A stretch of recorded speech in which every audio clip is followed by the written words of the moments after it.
Welcome to A edu और ए edu के हमारे इस YouTube चैनल में आप सभी का स्वागत है।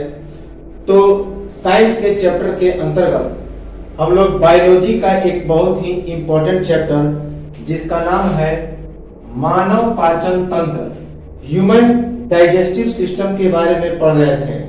तो मानव पाचन तंत्र के बारे में हम लोग पिछले वीडियो में जो हमारा मुंह है, मुंह के अंतर्गत जितने सारे आने वाले जो पाचन की प्रक्रियाएं करने वाले अंग हैं उनके बारे में हम लोग पढ़ रहे थे। तो हमने क्या देखा था, जो दांत है, जीभ है और तालू है, ये सभी चीजें जो मुख गुहा है ये भोजन के पाचन का काम करते हैं। उसमें लार भी होती है और साथ ही साथ जो म्यूकस होता है, म्यूकस झिल्ली, यह भी मुंह के अंदर पचाने का काम करता है। तो हम लोग जीभ के बारे में पढ़ चुके थे, लार के बारे में पढ़ चुके थे और दांतों के बारे में शुरुआत किए। और दांतों को हमने देखा कि कुल वयस्क मनुष्य में 32 दांत होते हैं और दांतों का एक अलग अलग हमने सूत्र भी बताया था कि जैसे कि कुल 8 जो होते हैं, मोलर, प्रीमोलर, तो ये प्रीमोलर, मोलर, उसके बाद कैनाइन, इंसाइजर, ये 4 प्रकार के दांत होते हैं, जिसमें 16 ऊपर के जबड़े में और 16 निचले जबड़े में, जिसमें 8 जो दांत होते हैं वे मोलर होते हैं अर्थात चर्वणक कहा जाता है। उसके बाद प्रीमोलर होता है। तो ये सभी चीजें हम लोगों ने देख लिया था। इस वीडियो में हम लोग उसी दांत को कंटिन्यू करेंगे और दांत के बारे में पूरा डिटेल अध्ययन करेंगे। और उसके बाद हम लोग चलेंगे मुंह के बाद अगला जो अंग है जहां से भोजन प्रवेश करेगा उसका नाम क्या है, तो उसे ऑस्फेगस कहा जाता है, खाद्य नली कहा जाता है, फूड पाइप भी उसे कहा जाता है। तो चलिए हम लोग दांत को देखते हैं और उसके बाद दांत को हम लोग डिटेल में देखें। सबसे पहले कि जो मनुष्य के दांत होते हैं वे 3 प्रकार के होते हैं। एक को बोलते हैं थिकोडोंट, दूसरे को बोलते हैं डाइप्रोडोंट और तीसरा है हेट्रोडोंट। तो मनुष्य में दांत के कितने प्रकार? मनुष्य में 3 प्रकार के दांत पाए जाते हैं। एक होता है थिकोडोंट, दूसरा डाइप्रोडोंट और तीसरा हेट्रोडोंट। थिकोडोंट का मतलब क्या होता है? एक दंती, अर्थात एक दांत। जैसे कि ये जो हमारा केनाइन है, केनाइन क्या है? तो एक दंती है। याद रखेंगे यह क्या है? थिकोडोंट है। उसके बाद डाइप्रोडोंट जिसमें 2 दांत होते हैं। तो जैसे कि हमारा जो केनाइन्स है उसके बगल का जो दांत है प्रीमोलर, फर्स्ट प्रीमोलर, वह क्या होता है? तो वह डाइप्रोडोंट होता है जिसमें द्विदंती कहा जाता है। जबकि हेट्रोडोंट जिसे विषम दंती कहते हैं, इसमें कई प्रकार के दांत होते हैं। तो डाइप्रोडोंट द्विदंती, हेट्रोडोंट बहुदंती या विषम दंती कहा जाता है, जबकि थिकोडोंट एक दंती कहा जाता है। याद रखेंगे। तो 3 प्रकार के हमारे दांत हो गए। पहला एक दंती, दूसरा द्विदंती और तीसरा विषम दंती। The teeth of human, thecodont, diphyodont and heterodont. तो the teeth of human, thecodont, diphyodont and heterodont. Thecodont क्या करता है? मसूड़ों के साथ जोड़ने का काम करता है। यह मसूड़ों के साथ जोड़ने का काम करता है। उसके बाद हेटेरोडोंट यह दांतों का आकार प्रदान करता है। जिसमें 2 दांत होते हैं, द्विदंती होते हैं, वे दांतों को एक इच्छित आकार देते हैं। और डाइप्रोडोंट मजबूती बनाता है। डाइप्रोडोंट क्या करता है कि अगर 3 दांत हो गए, 4 दांत हो गए, तो जाहिर सी बात है वह दांत काफी मजबूत होगा। तो डाइप्रोडोंट मजबूती बनाने का काम करता है। तो डाइप्रोडोंट मजबूत होते हैं। जबकि डिफोडोंट केवल मसूड़े के साथ जुड़े हुए रहते हैं, ये सिंगल दांत होते हैं। और हेट्रोडोंट अर्थात जिसे विषम दंती कहते हैं या बहुदंती कहते हैं, ये आकार प्रदान करते हैं, दांतों का एक रूपरेखा प्रदान करते हैं और यह काफी स्ट्रांग होता है। और डाइक्रोडोंट यह भी मजबूती बनाता है, अर्थात द्विदंती कहते हैं। तो तीन प्रकार के जो थेकोडोंट हो गया, मसूड़ों के साथ जोड़ने का काम करता है, हेट्रोडोंट आकार प्रदान करता है, जबकि डाइक्रोडोंट मजबूती बनाता है। थेकोडोंट अटैचमेंट विथ कैविटी, थेकोडोंट क्या करता है, attachment with cavity. Heterodont shape, heterodont क्या करता है, तो वह शेप प्रदान करता है, जबकि डाइक्रोडोंट स्ट्रॉन्गनेस बनाता है, डाइक्रोडोंट स्ट्रॉन्गनेस। एक चीज याद रखेंगे कि जिस साइंस में हम लोग दांतों का अध्ययन करते हैं उसे क्या कहा जाता है, तो उसे ओडोंटोलॉजी कहा जाता है। याद रखेंगे, इंपॉर्टेंट है कि दांतों का अध्ययन क्या कहा जाता है, तो ओडोंटोलॉजी कहा जाता है। The study of teeth is called odontology. जिस साइंस के अंतर्गत हम लोग दांतों का अध्ययन करते हैं उसे क्या कहा जाता है, ओडोंटोलॉजी कहा जाता है। तो the study of tooth is called odontology. दांतों का अध्ययन दंत विज्ञान कहा जाता है, ओडोंटोलॉजी कहा जाता है, दंत विज्ञान।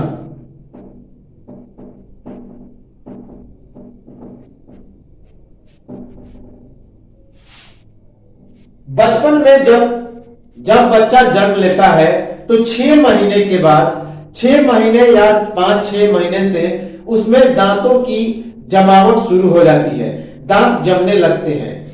लेकिन वह जो दांत होता है अस्थायी होता है, टेम्पोरेरली होता है, जो कि 2.5 या 3 बरस तक वह धीरे धीरे करके टूटने लगता है। और 6 बरस की आयु तक वह दांत धीरे धीरे पूरी तरह से समाप्त हो जाता है। तो 6 महीने से 2.5 बरस तक जो दांत होता है वह अस्थायी होता है, जिसे क्या कहा जाता है, तो उसे मिल्क टीथ या दूध का दांत कहा जाता है। तो याद रखेंगे इसकी संख्या कितनी हो गई, तो 20। तो जो दूध का दांत होता है वह अधिकतम 20 होता है, 20 से ज्यादा दूध का दांत नहीं जमता। तो दूध के दांत की संख्या कितनी होती है, 20। The number of milk teeth 20, the number of milk teeth 20। तो 6 महीने से लेकर लगभग 2.5 बरस तक बच्चों में अस्थायी दांत जमते हैं और 2.5 बरस के बाद वह धीरे धीरे टूटना प्रारंभ हो जाते हैं। जबकि 6 बरस की आयु में वह लगभग टूटकर समाप्त हो जाता है और उसकी जगह एक अस्थायी दांत उपजता है, परमानेंट टीथ निकलता है। तो कुल मिलाकर अधिकतम 20 अस्थायी दांत जमते हैं, अर्थात जो दूध के दांत होते हैं मैक्सिमम कितने जमते हैं, तो 20 इंपॉर्टेंट है। वयस्कों में दांतों की अधिकतम संख्या कितनी, 32। ये चीजें हम लोग पिछले वीडियो में पढ़ भी चुके हैं कि किसी वयस्क मनुष्य में कुल दांतों की संख्या कितनी होती है, तो 32। The maximum number of teeth in adult is 32। The maximum number of teeth in adult is 32। याद रखेंगे। एक चीज याद रखेंगे कि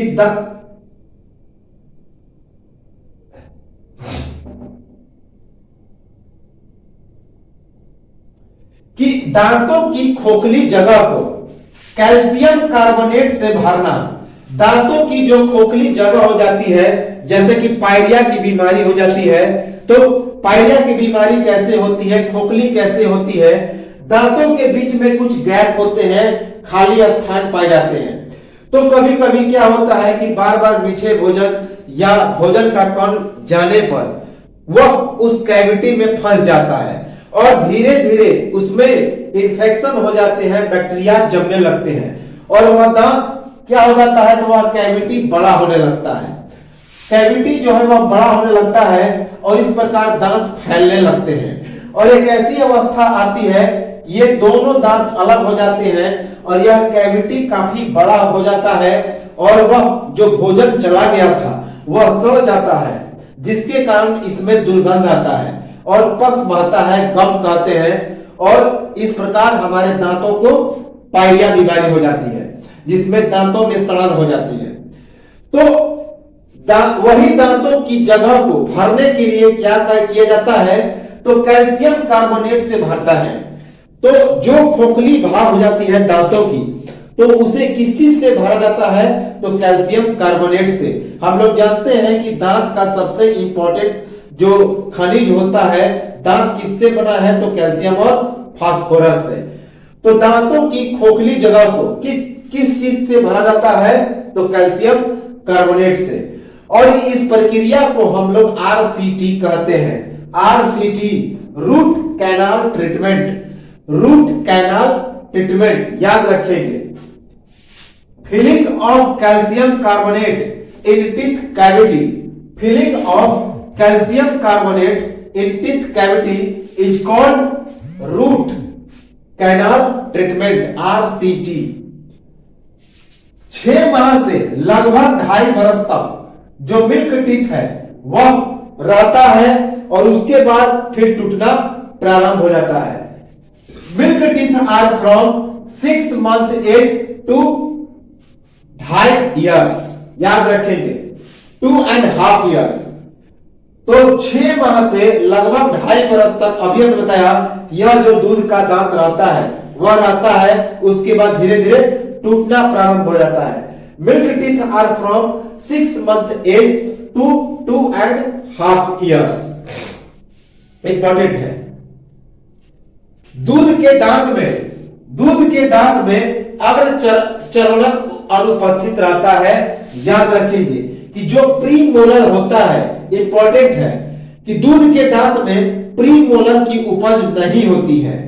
दूध के दांत में अग्र चर्वणक अनुपस्थित होता है, अग्र चर्वणक अर्थात premolar. The premolars are absent in milk teeth, VVI कि दूध के दांत में कौन सा दांत नहीं जमता, तो अग्र चर्वणक नहीं जमता। साथ ही साथ जो हमारे अक्ल के दांत होते हैं वो भी नहीं जमते। तो कुल मिलाकर देखा जाए तो 12 दांत जो है, 12 दांत पूरे जीवन काल में एक ही बार निकलते हैं। 8 प्रीमोलर और 4 अक्ल के दांत। याद रखेंगे जो लास्ट वाला मोलर होता है उन्हें अक्ल दांत या अक्ल की दांत कही जाती है। तो ये 4 और प्लस 8 प्रीमोलर, इनकी उत्पत्ति बचपन में नहीं होती है, तो वही 12 दांत हटा दिया जाता है। तो 32 - 12 कितना हो जाएगा, 20। 32 - 12 यानी कि 20। और यही 20 दांत जो होते हैं वह बच्चों में होता है, कब, जब जन्म लेके 6 महीने की अवस्था में, अर्थात अस्थायी दांत। क्योंकि यह जो 12 दांत है, 8 प्रीमोलर और 4 चर्वणक अर्थात मोलर, जो कि अंतिम होता है, जिसे अक्ल की दांत या अक्ल दांत या अक्ल की जड़ कहते हैं। तो ये 12 दांत क्या होते हैं, तो एक बार जमते हैं, अर्थात ये अस्थायी होते हैं। तो दूध के दांत में अग्र चर्वणक अनुपस्थित होता है। The premolars are absent in milk teeth. पूरे जीवन काल के दौरान एक ही बार निकलने वाले दांतों की संख्या कितनी हो गई, तो 12। अभी हमने इस चीज को देख लिया। तो पूरे जीवन काल के दौरान एक ही बार निकलने वाले दांतों की संख्या कितनी हो गई, तो 12। क्यों? क्योंकि जो 20 दांत है तो 20 जो टीथ होते हैं वे क्या होते हैं, अस्थायी होते हैं, जबकि 12 जो दांत होते हैं एक ही बार निकलते हैं, जिसमें कि 8 प्रीमोलर और 4 मोलर है, लेकिन कौन सा, अंतिम वाला, जिसे हम लोग अक्ल की दांत कहते हैं। The number of teeth in human that come out in A life time, कितना, 12। तो the number of teeth in humans that come out in A life time is 12। जिसमें 4 मोलर है प्लस 8 प्री मोलर है, जिसमें 4 molar होते हैं और 8 pre molar होते हैं। यही 12 दांत पूरे जीवन काल में एक ही बार जमते हैं और इनका नाम क्या है, तो मोनोफायोडोट। याद रखेंगे, इन जो 12 दांत है जो कि पूरे जीवन काल में एक बार जमते हैं, इनका नाम क्या है, मोनोफायोडोंट। मोनोफायोडोंट याद रखेंगे, अर्थात ये एक दंतीय होते हैं, एक ही बार जमते हैं। तो खास करके गाय और भैंस में एक दंतीय दांत पाए जाते हैं, अर्थात एक ही दांत पाए जाते हैं, इंपॉर्टेंट है। तो ये जो 12 दांत होते हैं इनका नाम क्या है, monophyodont, and these are called monophyodont. एक दंतीय होते हैं, मोनोफायोडोंट अर्थात एक दंतीय, एक बार जमने वाला। तो उदाहरण देखा जाए तो गाय और भैंस में केवल एक ही बार दांत जमता है। अगर एक बार जम गया तो दोबारा वह नहीं जमता, अर्थात वह टूटता नहीं। ये एक बार जमने के बाद यही अस्थायी दांत होते हैं, परमानेंट टीथ होते हैं, याद रखेंगे। 18 वर्ष के बाद जो निकलने वाले दांत होते हैं वे बुद्धि के दांत या अक्ल की दांत या उसे अक्ल की दाढ़ कहा जाता है, अक्ल दाढ़।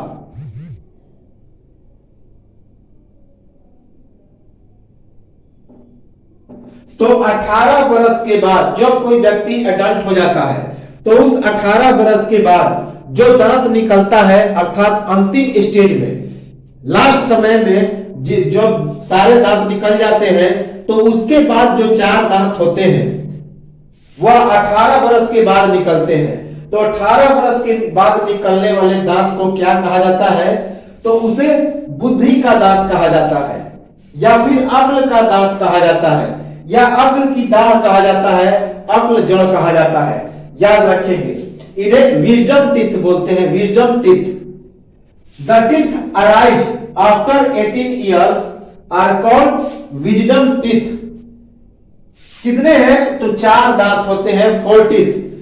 कौन, अंतिम जो चर्वणक दांत होते हैं, लास्ट का जो मोलर होता है, अर्थात ऊपर में 2 अंतिम और नीचे में 2 अंतिम। तो ये जो 4 मोलर्स होते हैं इन्हें ही हम लोग अक्ल की दांत या बुद्धि का दांत या विजडम टीथ कहते हैं, अक्ल की दाढ़ कहते हैं, अक्ल की जड़ कहते हैं, जिनकी संख्या कितनी होती है, 4। ये क्या होते हैं, चर्वणक होते हैं, ऊपर में 2 और नीचे में 2। तो ये तो था दांत। अब हम लोग दांत के स्ट्रक्चर पर आते हैं। दांत का जो स्ट्रक्चर है, हालांकि वह 3 पार्ट में बटा है। यह जो दांत का स्ट्रक्चर है यह 3 पार्ट में बटा होता है। पहले पार्ट को हम लोग क्या बोलते हैं, क्राउन कहते हैं, अर्थात शिखर कहते हैं। दूसरे जो बीच वाला भाग है उसे ग्रीवा कहा जाता है, नेक कहा जाता है, और तीसरा जो अंतिम निचला हिस्सा होता है उसे रूट कहा जाता है। तो शिखर अर्थात जो ऊपरी हिस्सा होता है दांत का उसे शिखर कहा जाता है। जैसे कि यह जो ऊपरी हिस्सा है यह दांत का शिखर है, जबकि यह जो बीच वाला पार्ट है इसे हम लोग ग्रीवा कहते हैं, और जो सबसे अंतिम जो जकड़ा रहता है मसूड़े के अंदर में उसे रूट या फिर जड़ कहते हैं। तो शिखर में दंत वल्क होता है, एनामेल होता है। एनामेल के बारे में हम लोग जानते हैं, यह हमारे शरीर की सबसे कठोरतम पदार्थ है। It is the hardest material in our body, दंत वल्क या एनामेल। उसके बाद जो ग्रीवा होता है, नेक, उसके अंतर्गत डेंटाइन होता है, दंतास्थ इसे बोलते हैं, दंतास्थी, दांत की हड्डी। डेंटाइन को क्या बोलते हैं, दंतास्थी, दंतास्थी। तो डेंटाइन होता है, दंतास्थी होता है मिडिल पार्ट में, जिसके अंदर गम पाया जाता है, अर्थात मसूड़ा। यह जो पार्ट है यहाँ पे यह मसूड़ा है, गम है, और इसी में डेंटाइन जुड़ा रहता है जो मिडिल पार्ट है। जबकि सबसे अंतिम जो जुड़ा हुआ रहता है कांटे के समान, वह क्या होता है, उसे रूट कहते हैं। इस रूट के अंदर में मज्जा गुहा होता है, अर्थात यह एक नाली की तरह आकृति होती है, कैविटी होती है, जिसे पल्प कैविटी कहते हैं। मज्जा गुहा या पल्प कैविटी, यहीं से पस निकलना शुरू होता है, क्योंकि यह एक कैविटी है, नली है। उसके बाद इसके अंदर में कुछ तंत्रिकाएं मौजूद होती है और ब्लड वेसल मौजूद होते हैं, जिनसे ब्लड का फॉर्मेशन, ब्लड चलता रहता है। और दांतों में यदि कोई विकार उत्पन्न हो जाए तो उसका सीधा संपर्क मस्तिष्क से होता है, तो क्योंकि यह पूरे हमारे संवेदी अंग में जुड़ा रहता है। तो इसके जो आंतरिक भाग है, रूट है, तो इसमें तंत्रिका और रक्त वाहिनियों का जाल बना रहता है। तो यह जो पार्ट है, तंत्रिका और रक्त वाहिनियां हैं, अर्थात नर्व एंड ब्लड वेसल्स। उसके बाद अंदर में सीमेंटम होता है। सीमेंटम अर्थात हड्डी इस तरह से जुड़ा रहता है, जिसे बोन कहते हैं या सीमेंटम कहते हैं, जो कि पूरी तरह से वह कड़ा ऐसे जुड़ा रहता है।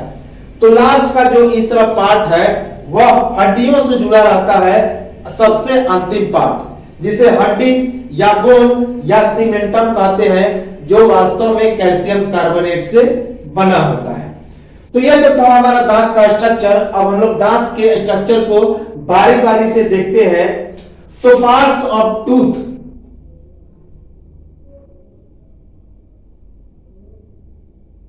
पार्ट्स ऑफ टूथ या दांत के भाग। तो दांत के भाग कौन कौन? एक तो मज्जा गुहा, जिसे पल्प कैविटी कहा जाता है। दूसरा डेंटाइन, डेंटाइन अर्थात दंतास्थि।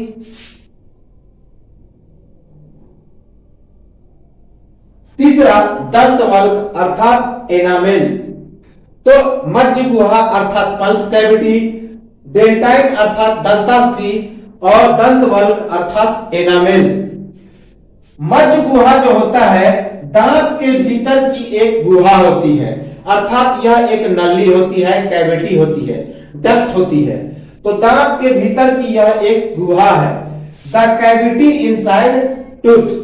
तो मज्जा गुहा या पल्प कैविटी के बारे में पूछा जाए तो पल्प कैविटी दांत के बीच में एक गुहा होती है, द्वार होती है, नली होती है, द कैविटी इनसाइड टूथ। इसमें रक्त वाहिनियों एवं तंत्रिकाओं का जाल रहता है। तो इस मज्जा गुहा में रक्त वाहिनियों और तंत्रिकाओं का जाल बना होता है, अर्थात cage of blood vessels and nerves. Blood vessels and nerves इन कहां पे? तो पल्प कैविटी में।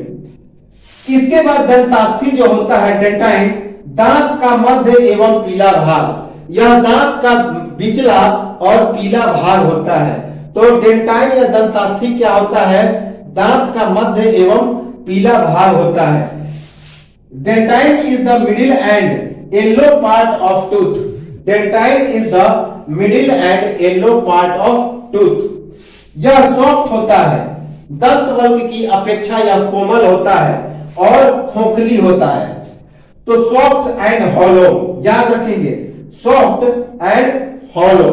कौन? तो डेंटाइन होता है। इसके बाद दंतवल्क। दंतवल्क जो होता है, अभी हमने बताया कि यह सबसे बाहर में होता है और सबसे कठोरतम भाग होता है हमारे बॉडी की, हमारे शरीर की सबसे कठोरतम भाग और दांत का सबसे बाहरी भाग होता है दंतवल्क या enamel. Enamel is the outer most and hardest part of our body.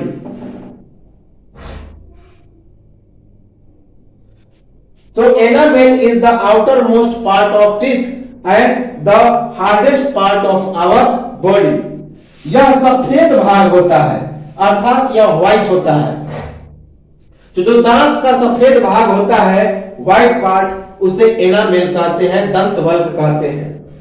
Calcium carbonate तथा कैल्शियम फॉस्फेट से यह निर्मित है।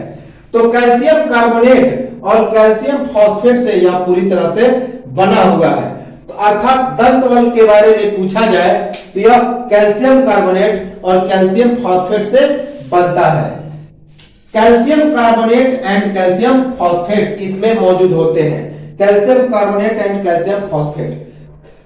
जो व्यक्ति अंडा की मात्रा ज्यादा सेवन करता है तो उसके दांत और हड्डियां मजबूत होती है, क्योंकि हड्डियां, दांत भी क्या है, एक हड्डी है। तो जाहिर सी बात है कि उनकी हड्डी, उनकी दांत मजबूत होगी। इसके बाद हम लोग आते हैं, एक इंपॉर्टेंट छोटा सा फैक्ट है कि हाथी दांत में कृंतक दिखाने के लिए होता है, खाने के लिए नहीं होता है।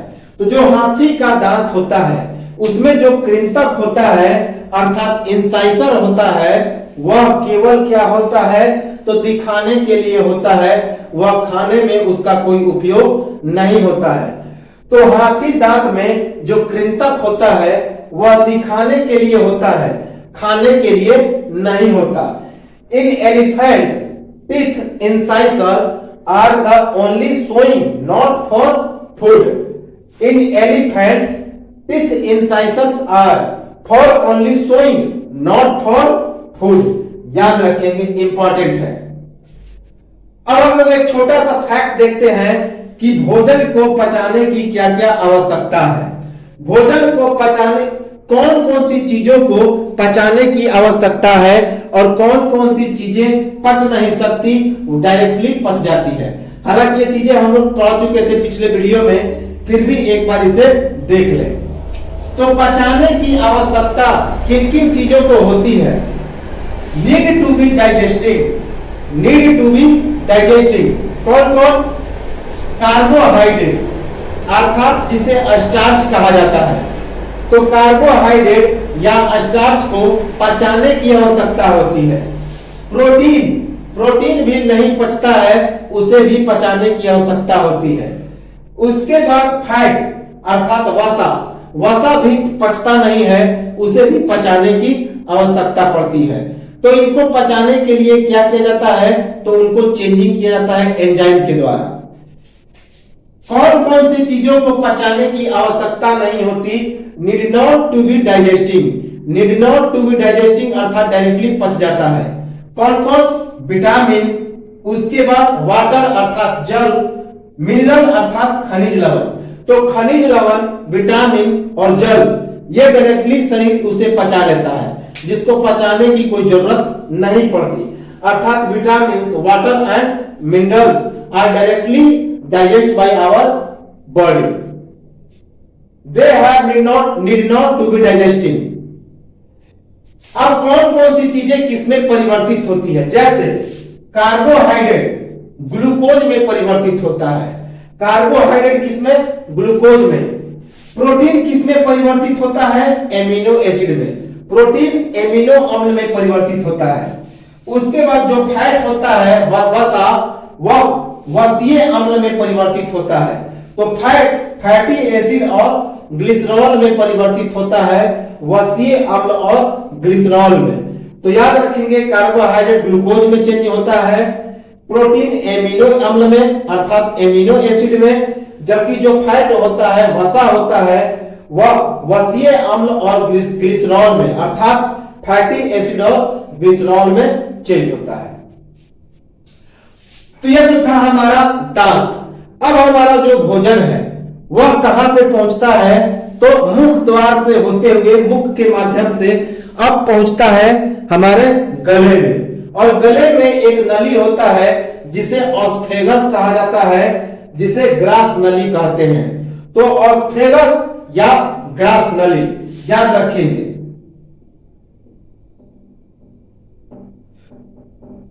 तो ऑस्फेगस या ग्रास नली, इसकी जो लंबाई होती है वह 25 सेंटीमीटर होती है, 25 सेंटीमीटर होती है। यह गलकोश से आरंभ होकर सीने के थोरैसिक डायफ्राम से गुजरते हुए उदर में स्थित हृदय द्वार तक पहुंचता है। तो इसकी जो लंबाई होती है ग्रास नली की, कितनी होती है? 25 सेंटीमीटर। और यह गलकोश से आरंभ होकर सीने के थोरैसिक डायफ्राम से गुजरते हुए उदर स्थित हृदय द्वार तक पहुंचता है। पेट के हृदय द्वार तक यह पहुंचता है। तो ग्रास नली की लंबाई कितनी होती है? 25 सेंटीमीटर।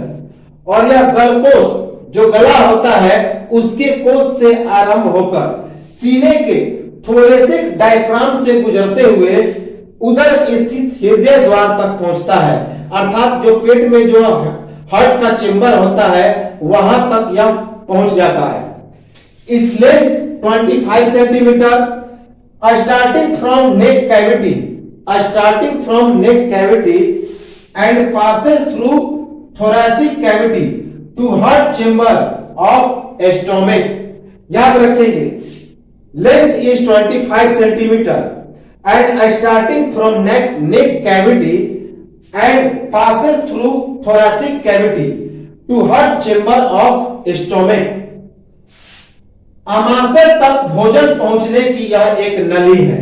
तो जो ग्रास नली होती है वह मुंह से लेकर आमाशय तक भोजन को पहुंचाने की एक नली होती है, इंपॉर्टेंट है। तो आमाशय तक भोजन पहुंचने की यह एक नली है। कौन? ग्रास नली या ऑस्फेगस।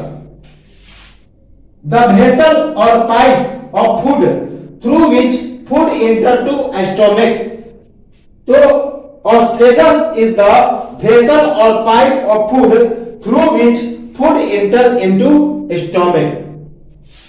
इसका जो दीवार होता है, जो ग्रास नली होता है, उसका जो दीवार होता है, तो ग्रास नली का दीवार का निर्माण मांसपेशियों की 2 परतों से होता है, जिसके द्वारा ग्रास नली से बाहर तक एक सतत परत का निर्माण होता है और लंबे समय तक धीरे धीरे इसका संकुचन होता है। संकुचन अर्थात कॉन्ट्रैक्शन होता है।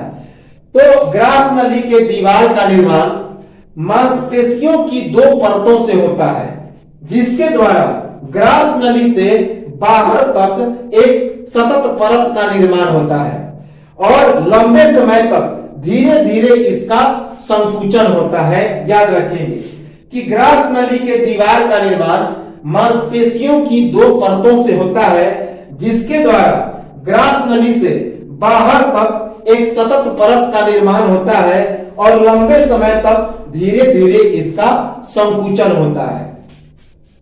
The wall of esophagus is made by 2 layers of muscles which form a thick layer of esophagus, and till long time it contracts slowly। तो याद रखेंगे, इंपॉर्टेंट है। The wall of esophagus is made by 2 layers of muscles which form a thick layer of esophagus, and till long time it contracts slowly। Grass नली के मांसपेशियों की आंतरिक परत क्या होती है? तो घुमावदार होती है। ग्रास नली के मांसपेशियों की जो आंतरिक परत होती है वह घुमावदार होती है तथा जो बाहरी परत होती है वह लंबवत होती है। याद रखेंगे, ग्रास नली के मांसपेशियों की आंतरिक परत घुमावदार होती है। क्यों? क्योंकि इसी के माध्यम से जिस प्रक्रिया को पेरिस्टालसिस कहा जाता है, क्रमाकुंचन कहा जाता है, तो भोजन सीधे रूप से नहीं जाता, वह जिगजैग के माध्यम से जाता है। जैसा कि पिछले वीडियो में हम लोग इसे पढ़ चुके। एक बार शिथिलन होगा, उसके बाद फिर संकुचन होगा, फैलेगा, सिकुड़ेगा, फैलेगा, सिकुड़ेगा। इस प्रकार करते करते हमारे पेट में पहुंचता है भोजन, डायरेक्टली सीधे नहीं पहुंचता। तो ग्रास नली के जो मांसपेशियों की आंतरिक दीवार होती है वह घुमावदार होती है, जबकि बाहरी परत लंबवत होती है। The internal layer of oesophagus muscle is curvilinear whereas the outer layer is perpendicular. The internal layer of oesophagus muscle is curvilinear whereas the outer layer is perpendicular. ग्रास नली के शीर्ष पर उत्तकों का एक बक्सा होता है, जिसका नाम क्या है? ग्लॉटिस कहा जाता है। उसे ग्लॉटिस कहा जाता है। यह चर्चा हम लोग पिछले वीडियो में कर चुके हैं। ग्रास नली के शीर्ष पर उत्तकों का एक बक्सा होता है, जिसे ग्लॉटिस कहते हैं, और इस ग्लॉटिस के ऊपर एक ढक्कन होता है, जिसका नाम क्या है? एपिग्लॉटिस, जिसे एपिग्लॉटिस कहा जाता है। और इसका मुख्य काम है भोजन को निगलने के समय श्वास नली को बंद कर देना, ताकि भोजन श्वास नली में प्रवेश नहीं कर सके। तो ग्रास नली के शीर्ष पर उत्तकों का एक बक्सा होता है जिसे ग्लॉटिस कहते हैं, और इसके ऊपर एक ढक्कन होता है और उस ढक्कन को एपिग्लॉटिस कहते हैं। और एपिग्लॉटिस का मुख्य काम है भोजन को निगलने के दौरान श्वास नली को बंद कर देना। भोजन को जब निकला जाता है तो यह श्वास नली को बंद कर देता है, ताकि भोजन श्वास नली में नहीं गिर जाए। The tip of esophagus has a box which is made by tissues, and this box is called glottis, and the door of glottis is called epiglottis, and the main function of epiglottis is to close trachea during swelling of food due to food does not enter in windpipe or trachea। याद रखेंगे, the tip of esophagus has a box which is made by tissues, and this box is called glottis, and the door of glottis is called epiglottis, and the main function of epiglottis is to close the trachea during swelling of food due to food does not enter in windpipe or trachea। Grass नली में पाचन की क्रिया नहीं होती है, और grass नली में भोजन को गुजरने में 7 सेकंड का समय लगता है। वेरी इंपॉर्टेंट है, बहुत ही इंपॉर्टेंट है कि ग्रास नली में पाचन की प्रक्रिया नहीं होती, और ग्रास नली से भोजन को गुजरने में कितना समय लगता है, तो 7 सेकंड का समय लगता है। ग्रास नली में पाचन की प्रक्रिया नहीं होती और ग्रास नली से भोजन को गुजरने में 7 सेकंड का समय लगता है। इन esophagus there is no occur in digestion, and total time taken to entering food in esophagus is 7 seconds। याद रखेंगे, in esophagus there is no occur of digestion, and total time taken to entering of food in esophagus is 7 seconds। Grass नली के द्वारा भोजन को धक्का आमाशय तक क्रमाकुंचन के द्वारा होता है। अभी हमने बता दिया, दीवारों में शिथिलन या फैलाव को क्रमाकुंचन कहा जाता है। तो ग्रास नली के द्वारा भोजन को जो धक्का दिया जाता है तो क्रमाकुंचन के माध्यम से, अर्थात इस तरह से हमारे आमाशय तक पहुंचता है, अर्थात दीवारों में शिथिलन होता है, सिकुड़ता है और फिर फैलता है, तो इसे क्रमाकुंचन कहते हैं, पेरिस्टाल्सिस कहते हैं। The food reached it to stomach by esophagus by relaxation or contraction of walls through peristalsis। याद रखेंगे, इंपॉर्टेंट है कि the food reaches to stomach by esophagus by relaxation or contraction of walls through peristalsis. Important है peristalsis. तो क्रमाकुंचन, भोजन zigzag के माध्यम से शिथिल हुआ, जो हमारा ग्रास नली है शिथिल हुआ, फिर संकुचित हुआ, फिर फैल गया, तो इस प्रकार हमारे पेट तक पहुंचता है, और इस प्रक्रिया को क्रमाकुंचन या पेरिस्टाल्सिस कहते हैं। ग्रास नली ग्रसनी में जाकर खुलती है, जो भोजन और श्वास है, वायु है, दोनों का मार्ग है। इंपॉर्टेंट है, ये चीजें हम लोग पढ़ चुके थे कि जो ग्रास नली होती है, अर्थात जो एस्ophagus होता है, वह एस्ophagus कहां पे जाकर खुलता है, तो ग्रसनी में जाकर खुलता है, अर्थात फारिक्स में।